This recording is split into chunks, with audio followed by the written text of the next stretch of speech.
నిర్దిష్టమైన ఆలోచనలతో ముందుకు వెళ్తే ఏదైనా సాధించగలుగుతామని చంద్రబాబు స్పష్టం చేశారు. సచివాలయంలో సీఎం చంద్రబాబు అధ్యక్షతన కలెక్టర్ల సదస్సు నిర్వహించారు.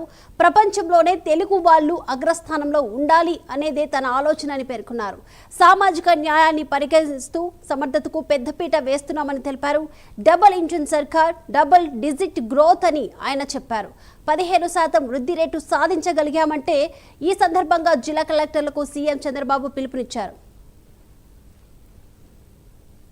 కూడా చాలా అందుకే చీఫ్ సెక్రటరీ దగ్గర నుంచి డీజీపీ దగ్గర నుంచి అందరిలో కూడా రైట్ మ్యాన్ రైట్ ప్లేస్ మనం పెట్టుకోగలిగితే అక్కడి నుంచి మన విజన్ కూడా నేను అనుకున్న పనులు కూడా సుజావుగా జరుగుతాయనే ఉద్దేశంతో ఫస్ట్ ఆఫ్ ఆల్ నేను ముందు ఒక ప్రజాస్వామ్యంలో ఉన్నాను కాబట్టి మా ఎమ్మెల్యేల సెలక్షన్లో కూడా చాలా ఎక్సర్సైజ్ చేశాం.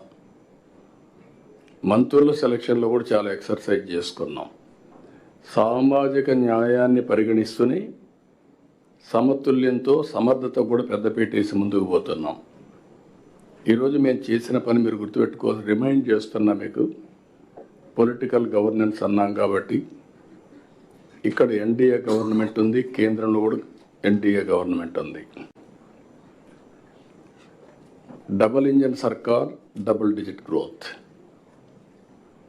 ఈరోజు మీరు చూస్తే హైయెస్ట్ గ్రోత్ రేట్ 10.5% ఫస్ట్ క్వార్టర్లో వచ్చాం.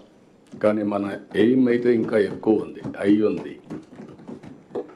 అదే సమయంలో లాస్ట్ ఇయర్ 12% గ్రో అయ్యాం. 2047 వరకు 15% గ్రో కావాలని మన ఆలోచన.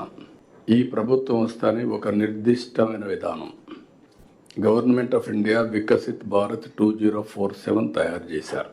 మనం వచ్చిన తర్వాత స్వర్ణాంధ్రప్రదేశ్ 2047 తయారు చేశాం.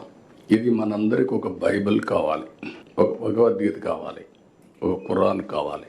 మీరు ఎవరైనా సరే చేసేటప్పుడు ఇది అవన్నీ కూడా మానసిక ఆనందం, ఒక మనకు తృప్తినిచ్చేదైతే ఇది జరిగితే భారతదేశాన్ని ఎవ్వరూ ఆపలేరు.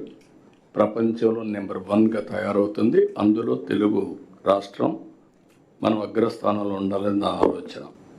ఈరోజు మనందరం 4వ కలెక్టర్స్ కాన్ఫరెన్స్లో అటెండ్ అవుతున్నాం.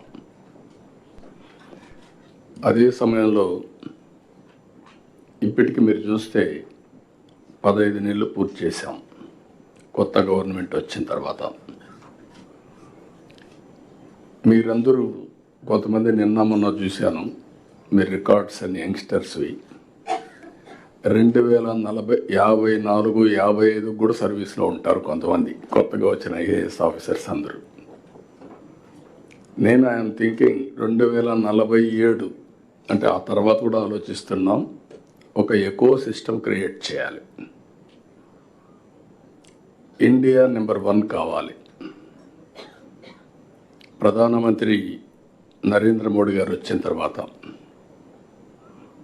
11వ ఆర్థిక వ్యవస్థ 4వ అతిపెద్ద ఆర్థిక వ్యవస్థగా తయారైంది. ఒకప్పుడు అమెరికా అంటే భూతం కింద చూసేవాళ్ళం, పెద్ద బ్రదర్ అని. ఇప్పుడు అమెరికా కూడా మనతోనే సమానంగా చూస్తున్నాం. ఇచ్చిపుచ్చుకునే ధోరణికి వచ్చాం.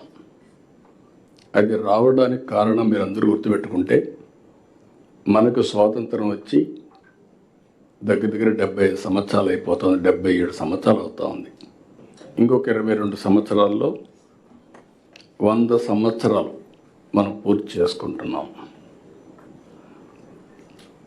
నేను కూడా చాలా చూశాను రాజకీయాల్లో. నిన్న మొన్న చూస్తే ఐఏఎస్ ఆఫీసర్లు, ఐపీఎస్ ఆఫీసర్లు చూస్తే వాళ్ళు పుట్టిన సంవత్సరమే నేను సీఎంగా ఉన్నా. అవన్నీ చూసినప్పుడు I had a great experience in this country. Rayalaseema రాళ్లసీమగా మారిపోతుంది, ఎడారిగా మారిపోతుంది, ఎవరు కాపాడలేరు అన్న రోజులు కూడా. అయితే ఈరోజు జరిగే పరిణామాలు చూసిన తర్వాత ఒక నిర్దిష్టమైన ఆలోచనతో మనం ముందుకు పోతే ఏదైనా సాధిస్తామనేది నా ప్రగాఢమైన విశ్వాసం. ఈ దేశంలో ఎవ్వరు ఆలోచించినప్పుడు విజన్ 2020 తయారు చేశాం. దానికంటే ముందు మీరు ఒక్కసారి గుర్తుపెట్టుకోవాల్సింది 1991 కంటే ముందు రిఫార్మ్స్ రాలేదు. రిఫార్మ్స్ రాకంటే ముందు మీరు చూస్తే ఆర్థిక వ్యవస్థ 2%, 3%, మ్యాక్సిమం 3.5%. అది ప్రపంచమంతా మనల్ని ఎగతాళి చేసేవాళ్ళు. ఇది హిందూ గ్రోత్ రేట్ అని. ఒకప్పుడు ఏషియన్ టైగర్స్ అని ఒక 6-7 దేశాలు, సౌత్ కొరియా ఇవన్నీ బ్రహ్మాండంగా చేస్తే నేను మన ఎమ్మెల్యేస్ అందరిని ఆ దేశాలకు పంపించాను. ప్రభుత్వ డబ్బులు ఖర్చు పెట్టి చూసి ఒక పబ్లిక్ పాలసీలో వాళ్ళు ఏం చేయగలుగుతున్నారో మనం ఎట్ట చేయాలని చెప్పి పంపించాను. నా దగ్గరకు వచ్చి అపోజిషన్ పార్టీస్ అన్నీ